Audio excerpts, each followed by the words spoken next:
너겟, 한 입에 쏙 들어가는 음식, 혹은 작지만 가치 있는 생각이라는 뜻도 있습니다. 모든 위대한 혁신은 사소한 아이디어에서 출발합니다. 우리는 성공적인 전략이나 혁신 사례를 거꾸로 되짚어 그것들이 어떤 사소한 너겟에서 출발했는지 찾아보려고 합니다.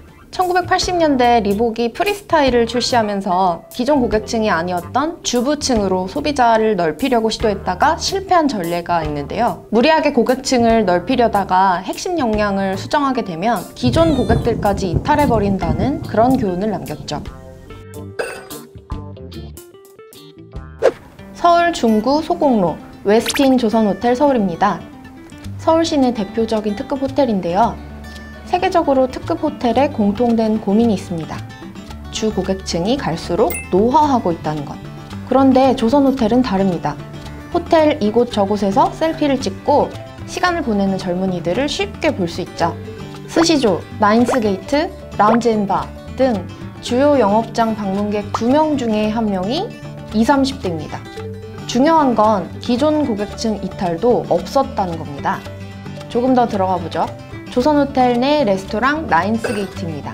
최근 밤 9시 이후에 와인을 50% 할인해주는 프로모션을 시작한 이 나인스게이트는 프로모션 전에 비해 하루 매출이 무려 100% 늘었다고 하네요. 여기에 재방문율은 80%에 달합니다. 나인스게이트를 찾는 젊은 소비자들은 하루가 다르게 늘고 있는데요. 새로운 방문객 10명 중 8명이 20, 30대입니다. 확실히 새로운 고객층을 발굴하는 데 성공한 모습이죠. 여기서 질문이 하나 생겨납니다. 업계가 상황이 좋으니까 덩달아 잘 된 것이 아닐까? 잠시 2년 전으로 가보겠습니다.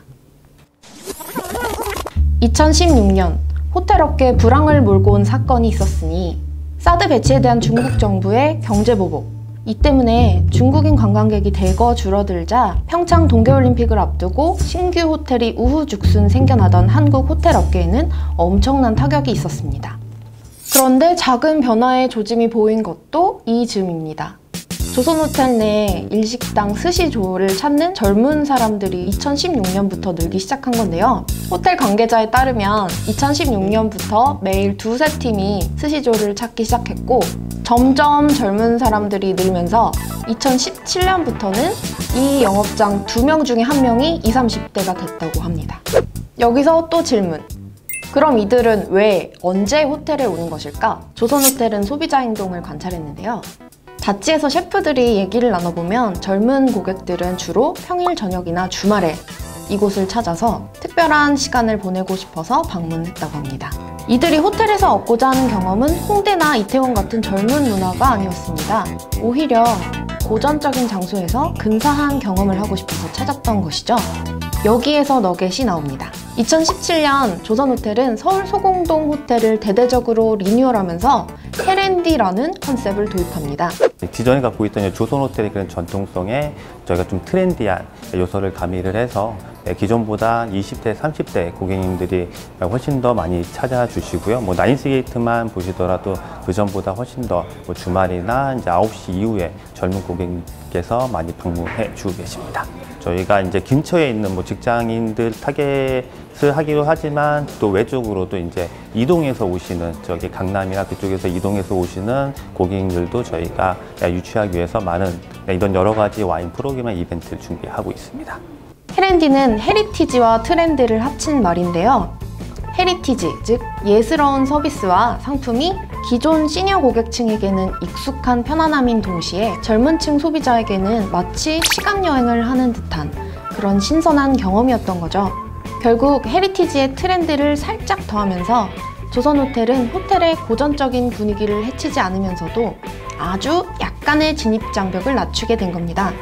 흔히 젊은 층을 데려오려면 공간을 톡톡 튀게 디자인해야 한다고 생각하지만 조선호텔은 오히려 시계를 거꾸로 돌렸습니다. 완전히 고전적인 인테리어로 바꿨죠. 테이블과 바는 호텔 인근 문화재인 황구단이 잘 보이도록 재배치했습니다. 바텐더들은 서스펜스를 활용해 모던보이 같은 유니폼으로 갈아입었습니다. 멜빵 바지라고 하죠. 동시에 인스타그램에 올리기 좋도록 사진과 동영상 찍기 좋은 신메뉴를 개발합니다. 삼계탕 모양의 삼복빵, 파스타를 빵으로 만든 알리오 올리오빵 등등 재치 있는 신메뉴가 이렇게 탄생했는데요. 아예 메뉴를 개발할 때부터 비주얼을 생각하면서 기획을 한다고 하네요. 음식을 서빙할 때 사진 찍을 시간을 따로 내어주기도 하고요. 사진 찍기 눈치 보이는 권위적인 레스토랑 분위기를 벗어난 거죠. 재미는 더하고 정중한 애티튜드는 잃지 않았습니다. 가령 라이온스게이트에서 와인과 치즈를 주문하면 트롤리가 등장합니다. 그리고 각 치즈에 대한 설명을 자세히 들을 수 있습니다. 이런 방식으로 젊은이들의 발길이 빵집에도 오고 레스토랑에도 오고 라운지에도 이어진 겁니다. 기존에 자신의 브랜드가 가지고 있었던 장점은 강화하고 진입 장벽을 살짝 낮춘 것. 소비자 행동을 세심하게 관찰한 데서 비롯한 조선호텔의 너겟이었습니다. 구독과 좋아요 부탁드립니다.